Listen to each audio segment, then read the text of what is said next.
الحمدللہ رب العالمین والصلاة والسلام علی سید المرسلین اما بعد۔ ایک بہن سوال کرتی ہیں کہ کسی شادی کے موقع پہ عورتیں جب کسی کمرے میں تنہا ہوں اور وہاں پہ مرد حضرات نہ ہوں تو عورتیں کس انداز سے خوشی منا سکتی ہیں؟ تو گزارش یہ ہے کہ عورتیں شادی کے موقع پہ، عید کے موقع پہ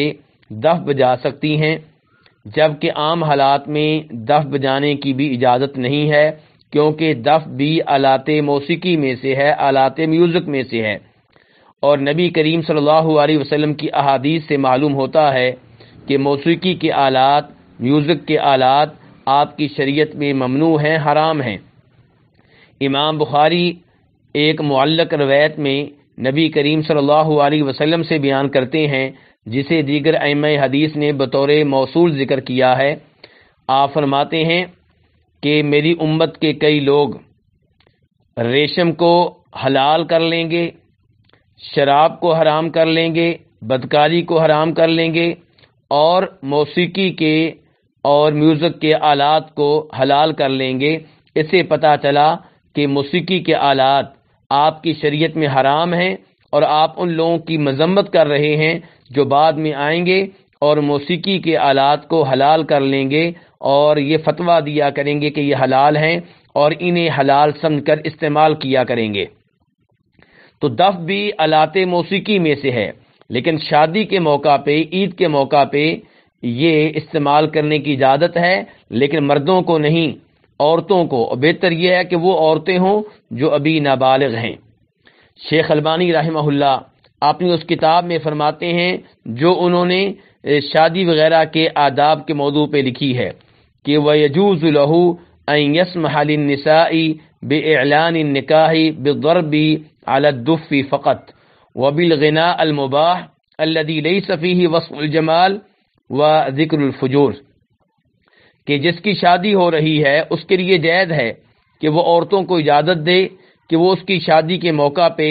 دف بجا سکیں، تاکہ پتہ چل جائے کہ یہاں پہ نکاح ہو رہا ہے، اور جو جائز قسم کے شعر ہیں وہ بھی پڑھ سکتی ہیں۔ شرط یہ ہے کہ ان شعروں میں ایسی باتیں نہ ہوں جن کا تعلق گناہ سے ہے، فسق و فجور سے ہے۔ اب ہم آتے ہیں ان دلائل کی طرف جن کی بنیاد پہ شیخ البانی رحمہ اللہ نے یہ کہا ہے کہ ایسا کرنا عورتوں کے لیے شادی کے موقع پہ جائز ہے۔ پہلے نمبر پہ وہ حدیث جسے محمد بن حاتب رضی اللہ تعالیٰ عنہ روایت کرتے ہیں، اور اسے امام ترمذی اور ابن ماجہ اپنی اپنی حدیث کی کتب میں لے کر آئے ہیں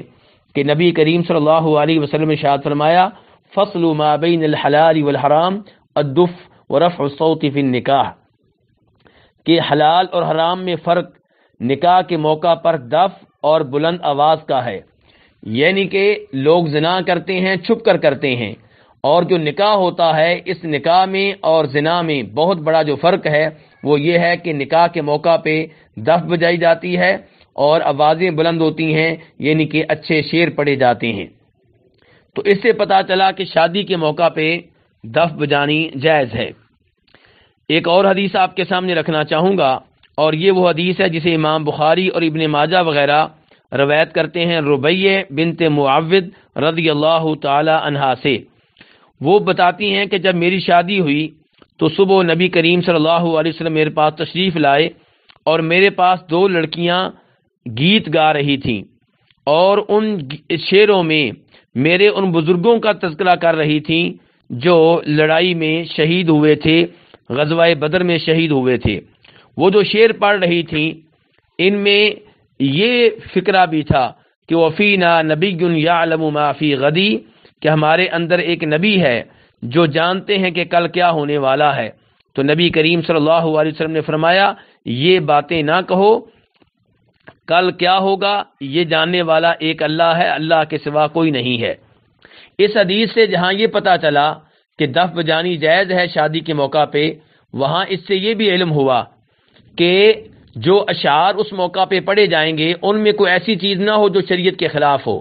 اس حدیث پہ غور کیجئے کہ یہ بچیاں شعر پڑھتے پڑھتے وہ شعر کہہ گئیں جن میں نبی کریم صلی اللہ علیہ وسلم کی ذات کے تعلق سے مبالغہ تھا،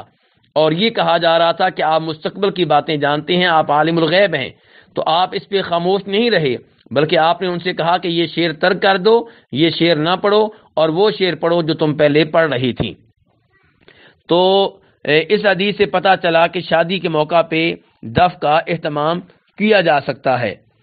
اس کے علاوہ ام المؤمنین عائشہ رضی اللہ تعالیٰ عنہا روایت کرتی ہیں اس حدیث میں جس کو امام بخاری، مسلم، ابن ماجہ وغیرہ روایت کرتے ہیں کہ جناب عائشہ کہتی ہیں کہ ابو بکر صدیق میرے والد میرے پاس آئے اور میرے پاس انصار کی 2 لڑکیاں ترنم سے شعر پڑھ رہی تھیں، اور ان شعروں کا تعلق جنگ بعاث سے تھا، یعنی کہ وہ جنگ جو زمانہ اسلام سے پہلے انصاریوں کے 2 قبیلوں کے مابین ہوئی تھی۔ تو یہ شعر وہ پڑھ رہی تھی، ان شعروں میں ان کے آباء و اجداد کا تذکرہ تھا کہ وہ کتنی بہادری سے لڑتے تھے اور اس قسم کی باتیں تھیں۔ تو حضرت عائشہ کہتی ہیں وَلَيْسَتَا بِمُغَنِّيَتَيْنِ کہ یہ بات یاد رہے کہ وہ باقاعدہ گلوکارائیں نہیں تھیں، یعنی ایسی عورتیں نہیں تھیں جن کا پیشہ ہی یہ ہو کہ وہ گانے گاتی ہیں، بلکہ عام سی بچیاں تھیں اور وہ عام سے انداز میں یہ شعر پڑھ رہی تھیں۔ تو ابو بکر صدیق آئے تو یہ حالات دیکھ کر وہ کہنے لگے کہ نبی کریم صلی اللہ علیہ وسلم کے گھر میں شیطانی راگ کا کیا کام؟ اور یہ دن جناب عائشہ کہتی عید کا دن تھا، تو نبی کریم صلی اللہ علیہ وسلم نے فرمایا یا ابا بکر کہ ابو بکر ہر قوم کی عید ہوتی ہے اور آج ہماری عید ہے، یعنی کہ عید کی وجہ سے دف بجانے کی آپ نے اجازت دی، اور وہ بھی کون تھیں؟ چھوٹی بچیاں بجا رہی تھیں۔ اس سے پتہ چلا کہ دف بجانے کی اجازت عید کے موقع پہ ہے، شادی کے موقع پہ ہے، اور عام حالات میں دف بجانے کی بھی اجازت نہیں ہے، اور دف بجانے کی اجازت مردوں کو نہیں بلکہ عورتوں کو ہے۔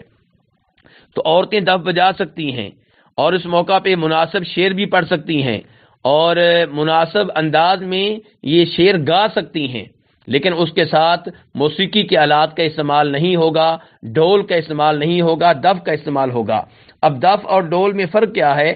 ڈھول وہ ہوتا ہے جس کے دونوں جانب چمڑا ہوتا ہے، اور دف وہ ہوتی ہے جس کی ایک جانب چمڑا ہوتا ہے اور ایک جانب جو ہوتی ہے وہ خالی ہوتی ہے اور ادھر چمڑا نہیں ہوتا۔ ان احادیث سے بھی ہمیں پتہ چلا کہ ایسے اشعار نہ پڑھے جائیں جن میں کوئی بھی غلط قسم کی بات ہو۔ تو خلاصہ کلام یہ ہے کہ شادی کے موقع پہ، عید کے موقع پہ عورتیں جب کہ وہ اپنی مجلس میں ہوں اور ان کو مرد دیکھنے والے نہ ہوں، پردے کی حالت میں ہوں، مردوں کے ساتھ اختلاط نہ ہو، دف بجا سکتی ہیں اور مناسب شعر پڑھ سکتی ہیں۔ واللہ تعالی اعلم۔